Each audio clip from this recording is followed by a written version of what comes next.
Hello friends, welcome to Kannan info Tamil. நம்ம இன்னைக்கு என்ன டாபிக் பார்க்க போறோம் அப்படின்னா 4 முக்கியமான டிஃபென்ஸ் அப்டேட் இந்த வீடியோல பார்க்க போறோம். முதல் டிஃபென்ஸ் அப்டேட், இந்தியா ரோல்ஸ்-ராய்ஸ் நிறுவனத்துடன் இணைந்து ஃபைட்டர் ஜெட் விமானங்களுக்கு தேவையான இன்ஜினை மேனுஃபேக்சர் செய்வது குறித்து பேச்சுவார்த்தை நடத்தியிருக்காங்க.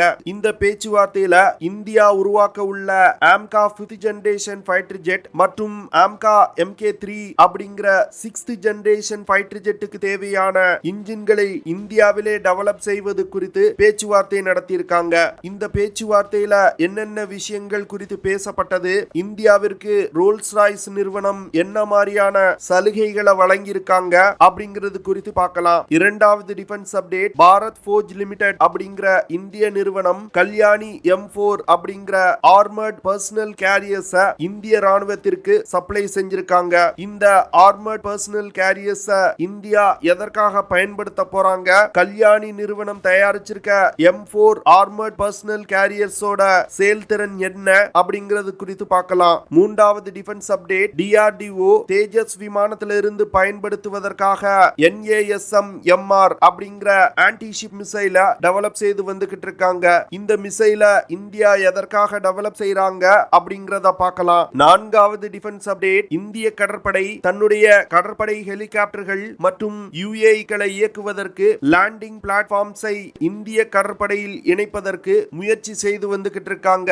லேண்டிங் பிளாட்ஃபார்ம்னா என்ன, இந்த லேண்டிங் பிளாட்ஃபார்மை எதற்காக இந்திய கடற்படையில் இணைக்கிறாங்க அப்படிங்கிறது குறித்து நம்ம டீடைலா இந்த வீடியோல பார்க்கலாம். நம்ம சேனல்ல டிஃபென்ஸ் ரிலேட்டடா தினம் ஒரு வீடியோ பப்ளிஷ் பண்ணிட்டு இருக்கோம். உங்களுக்கு டிஃபென்ஸ் ரிலேட்டடான செய்திகளை உடனுக்குடன் தெரிஞ்சுக்கிடணும்னா நம்ம சேனலை சப்ஸ்கிரைப் பண்ணி சப்போர்ட் பண்ணுங்க.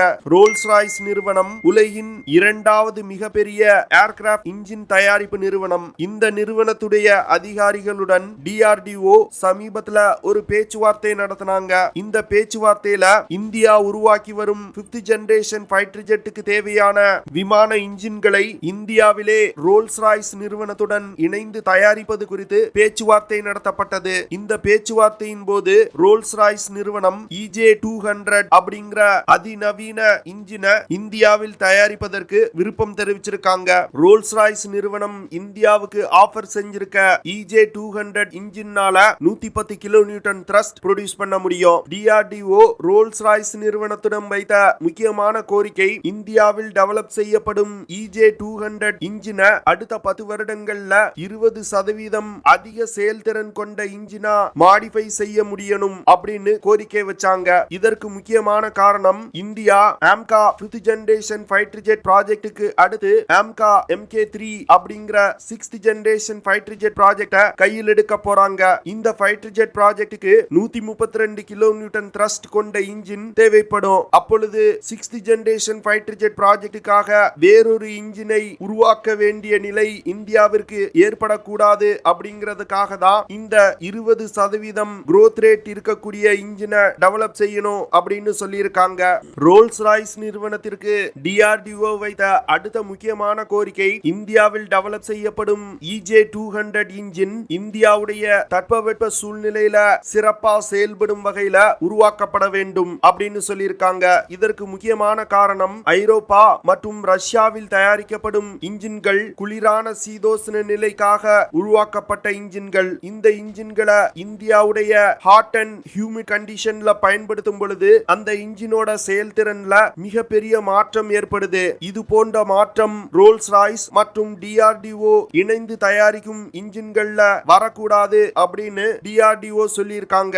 AMCA ப்ராஜெக்ட்டுக்கு தேவையான விமான இன்ஜினை தயாரிப்பதற்கு பிரிட்டன் நாட்டின் ரோல்ஸ்-ராய்ஸ் நிறுவனத்திற்கும் பிரான்ஸ் நாட்டின் சஃப்ரான் நிறுவனத்திற்கும் இடையே கடுமையான போட்டி நிலவி வருது. இந்த கான்ட்ராக்ட் ரோல்ஸ்-ராய்ஸ் நிறுவனத்திற்கு கிடைப்பதற்கு அதிக வாய்ப்பு இருக்கு அப்படின்னு சொல்லப்படுது. இந்தியாவில் டெவலப் செய்யப்படும் இந்த இன்ஜின் முதற்கட்டமா 110 கிலோநியூட்டன் த்ரஸ்ட் கொண்ட இன்ஜினா டெவலப் செய்யப்படும். இந்த இன்ஜின்கள் இந்தியா ஃபியூச்சர்ல உருவாக்க உள்ள தேஜஸ் MK2 விமானம், இந்திய விமானம் தாங்கி போர்க்கப்பல்கள்ல இயக்கப்படுவதற்காக உருவாக்கப்பட்டு வரும் டெட்பஃப் விமானம், AMCA போர் விமானம் போன்ற பல விமானங்கள்ல பயன்படுத்தப்பட உள்ளது. ரோல்ஸ்-ராய்ஸ் நிறுவனம் இந்தியாவில் டெவலப் செய்யப்படும் இன்ஜினோட இன்டெலெக்சுவல் ப்ராப்பர்ட்டி ரைட்ஸை இந்தியாவிற்கு தருவதற்கு முன் வந்திருக்காங்க. இதன் மூலமா இந்தியாவால் அந்த இன்ஜின்கள்ல தனக்கு தேவையான மாற்றங்களை செய்து கொள்ள முடியும். அதே வேளையில இந்தியாவில் உருவாக்கப்படும் EJ200 இன்ஜின்களை வெளிநாடுகளுக்கு ஏற்றுமதியும் இந்தியாவால் செய்ய முடியும். இரண்டாவது டிஃபென்ஸ் அப்டேட், சமீபத்துல பாரத் ஃபோர்ஜ் லிமிடெட் நிறுவனம் 16 Kalyani M4 state of art தொழில்நுட்பம் கொண்ட ஆர்மர்ட் பர்சனல் கேரியர்ஸ் இந்திய ராணுவத்திற்கு வழங்கியிருக்காங்க. இந்த பர்சனல் கேரியர்ஸ் இந்திய ராணுவம் UN பீஸ் கீப்பிங் போர்ஸ்ல பயன்படுத்த போறாங்க. இந்த Kalyani M4 armoured personnel carriers ஒரு ஸ்டேட் ஆஃப் ஆர்ட் தொழில்நுட்பம் கொண்ட அதிநவீன ஆர்மர்ட் பர்சனல் கேரியர்ஸ். இந்த Kalyani M4 armoured personnel carriers இந்திய ராணுவம் அதிவேகமா வீரர்களை ஒரு இடத்திலிருந்து இன்னொரு இடத்துக்கு டிப்ளாய் செய்வதற்கு பயன்படுத்த போறாங்க. கல்யாணி M4 ஆர்மர்ட் பர்சனல் கேரியர்ஸ்னால கன்னிவெடி தாக்குதல் மற்றும் கிரெனேட் தாக்குதல்ல இருந்து வீரர்களை பாதுகாக்க முடியும். Kalyani M4 armoured personnel carriers இந்திய ராணுவம் பல கட்ட சோதனைகள் நடத்தி இந்திய படையில் இணைச்சிருக்காங்க. இந்த ஆர்மர்ட் பர்சனல் கேரியர்ஸ் மிகவும் குளிரான ஹை ஆல்டிடியூட் பகுதிகளான லே மற்றும் லடாக் பகுதியில சோதனை நடத்தி இருக்காங்க. அதே போன்று அதிக வெப்பம் கொண்ட ரான் ஆஃப் கட்ச் பகுதியில வச்சும் இந்த ஆர்மர்ட் பர்சனல் கேரியர்ஸ் சோதிக்கப்பட்டுள்ளது. Kalyani M4 armoured personnel carriers இந்திய ராணுவம் பாரத் ஃபோர்ஜ் நிறுவனத்திடமிருந்து எமர்ஜென்சி ப்ரொக்ரூட்மெண்ட் மூலமா வாங்கியிருக்காங்க. இந்த armoured personnel carriers line of actual control பகுதியில டிப்ளாய் செய்யப்பட்டிருக்கு.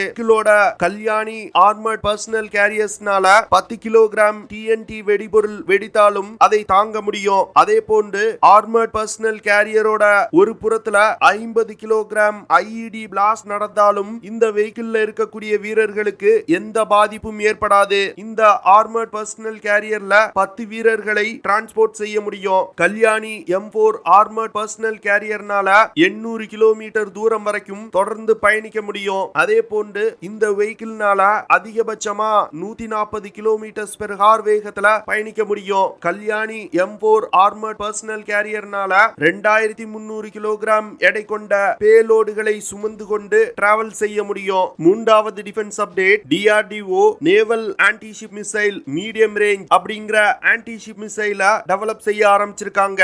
இந்த மிசைல NASM-MR அப்படின்னு ஷார்ட்டா சொல்லுவாங்க. இந்த மிசைல்ல உள்நாட்டிலே தயாரிக்கப்பட்ட ஆக்டிவ் ரடார் சீக்கர்கள் இணைக்கப்பட உள்ளது. ஏற்கனவே India naval antiship missile short range அப்படிங்கிற மிசைல டெவலப் செஞ்சிருக்காங்க. இந்த மிசைல் ஹெலிகாப்டர்கள்ல இருந்து போர்க்கப்பல்களை தாக்குவதற்காக இந்தியா டெவலப் செஞ்சிருக்காங்க. இந்த மிசைலோட ரேஞ்ச் 55 கிலோமீட்டர். ஆனா தற்போது இந்தியா உருவாக்க உள்ள NASM-MR மிசைல்னால அதிகபட்சமா 150 கிலோமீட்டர் தூரத்துல உள்ள இலக்குகளை தாக்கும் வகையில வடிவமைக்கப்பட உள்ளது. இந்த புதிய மிசைல்னால 200 கிலோகிராம் எடை கொண்ட வெடிபொருளை சுமந்து சென்று எதிரிகளின் கப்பல்கள் மீது தாக்குதல் நடத்த முடியும். இந்த புதிய NASM-MR மிசைல் போல்டபிள் விங்ஸ் கொண்ட மிசைலா உருவாக்கப்பட உள்ளது. இதனால இந்த மிசைல் பிரத்யேகமா தேஜஸ் போர் விமானங்கள்ல பயன்படுத்துவதற்காகவே உருவாக்கப்பட்டு வருது. அது மட்டும் இல்லாம இந்தியா உருவாக்கும் NASM-MR missile BrahMos NG antiship மிசைல்களை விட மிகவும் விலை குறைவான மிசைலா இந்தியா டெவலப் செய்து வர்றாங்க.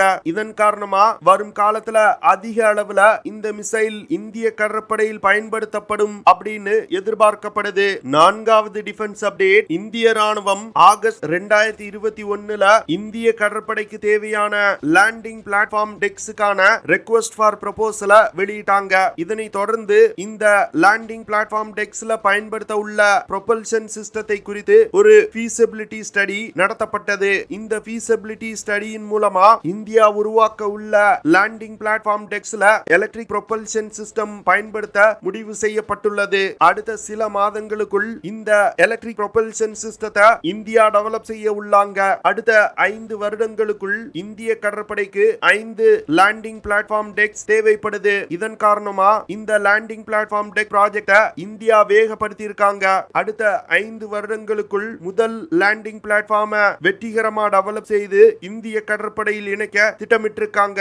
முதல் லேண்டிங் பிளாட்ஃபார்ம் இணைக்கப்பட்ட பிறகு தொடர்ந்து 5 வருடங்களுக்கு ஒவ்வொரு லேண்டிங் பிளாட்ஃபார்ம்ஸ் இந்திய கடற்படையில் இணைக்கப்பட உள்ளது. இந்தியா உருவாக்க உள்ள லேண்டிங் பிளாட்ஃபார்ம் டெக்ஸ்ல laser based close in weapon system பயன்படுத்தப்பட உள்ளது. முதல் முறையா இந்தியா லேசர் வெப்பன்களை லேண்டிங் பிளாட்ஃபார்ம் டெக்ஸ்ல பயன்படுத்த பயன்படுத்த போறாங்க. இந்தியா டெவலப் செய்து வரும் லேண்டிங் பிளாட்ஃபார்ம் டெக்ல 2 ஹெவி லிப்டிங் ஹெலிகாப்டர்கள் மற்றும் 12 ஸ்பெஷல் ஆபரேஷன் ஹெலிகாப்டர்களை நிறுத்தி வைக்கும் வகையில உருவாக்கப்பட உள்ளது. இது மட்டுமில்லாமல் கடற்படை பயன்படுத்தும் அன்மேன் ஏரியல் வெஹிக்கிள்களையும் இந்த லேண்டிங் பிளாட்ஃபார்ம்ல இருந்து இயக்கும் வகையில உருவாக்கப்பட உள்ளது. கிட்டத்தட்ட 2 நேவல் ஷிபான் அன்மேன் ஏரியல் வெஹிக்கிள்களை இந்த லேண்டிங் பிளாட்ஃபார்ம்ல நிறுத்தி வைக்க முடியும். இது போன்ற பல அதிநவீன தொழில்நுட்பங்களுடன் இந்தியா லேண்டிங் பிளாட்ஃபார்ம் டெக்க உருவாக்க திட்டமிட்டிருக்காங்க.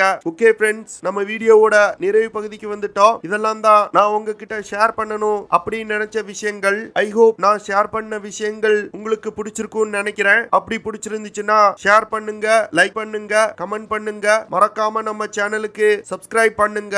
அப்படியே அந்த பெல் நோட்டிபிகேஷனை கிளிக் பண்ணி ஆல்ங்கிற ஆப்ஷனை எனேபிள் பண்ணிக்கங்க. See you in the next video. Jai Hind.